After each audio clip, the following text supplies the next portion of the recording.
अकोला शहरातील एका भागात रविवारी 31 वर्षीय मध्यपी मुलाने आपल्या 59 वर्षीय मातेवर अत्याचार केल्याच्या घटनेने सर्वजण सुन्न झाले आहे।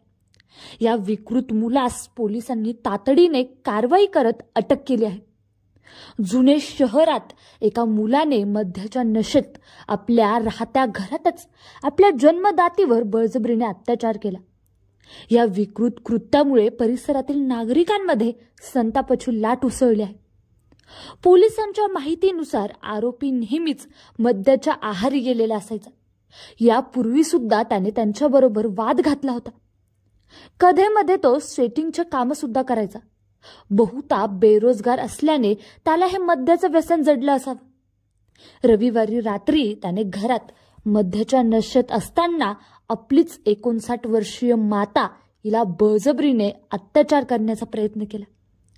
पीडितेने प्रतिकार केला असला तरी आरोपीने तिच्यावर अमानुषपणे अत्याचार केला। या कृत्यामुळे तिला शारीरिक व मानसिक अतिशय गंभीर परिणाम झाला आहे। घटनेची माहिती मिळताच जुने शहर पोलीस ठाण्याचे ठाणेदार नितीन लेवस्कर यांच्या नेतृत्वाखाली पोलीस पथकाने तातडीने घटनास्थळी धाव घेतली। आरोपीला ताब्यात घेऊन अटक करण्यात आली आहे व तसंच आरोपी विरुद्ध गुन्हा दाखल केला आहे।